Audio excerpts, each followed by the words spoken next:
गडचिरोली जिल्ह्यातील नक्षलवादींविरोधात मोहिमेला मोठं यश आलंय। पोलिसांनी सक्रिय असलेल्या सर्व 6 सशस्त्र नक्षलवाद्यांसह 8 जणांना अटक केली।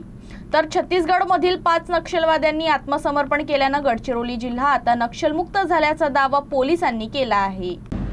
गडचिरोलीचे पोलीस अधीक्षक यांच्या नेतृत्वाखाली विशेष अभियान पथक आणि केंद्रीय राखीव पोलीस दलानं संयुक्तपणे ऑपरेशन अंतिम प्रहार ही मोहीम राबवली। या मोहिमेदरम्यान तेलंगणा आणि छत्तीसगड सीमा भागातून एकूण 8 सशस्त्र नक्षलवाद्यांना अटक करण्यात आली। अटक करण्यात आलेल्यांमध्ये राजू उर्फ मंगू वेको, जनी उर्फ नगी येमला, जयराम गावडे, मुकेश उर्फ लच्छू अवलाम, विजय उर्फ मंगू तामो, रजिता उर्फ श्यामवती मडावी, ज्योती उर्फ समिता पोटावी आणि आमती उर्फ आयती इडिमा पोडियम यांचा समावेश आहे। यापैकी जयराम गावडे हा गडचिरोली जिल्ह्यातील रहिवासी असून इतर सर्व नक्षलवादी छत्तीसगड मधील असल्याची माहिती पोलिसांनी दिली।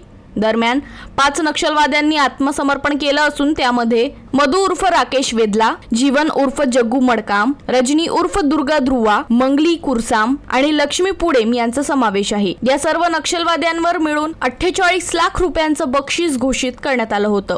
चौकशी दरम्यान नक्षलवाद्यांनी लपवून ठेवलेली 65,34,000 रुपयांची रोकड आणि 51 शस्त्र जप्त करण्यात आली।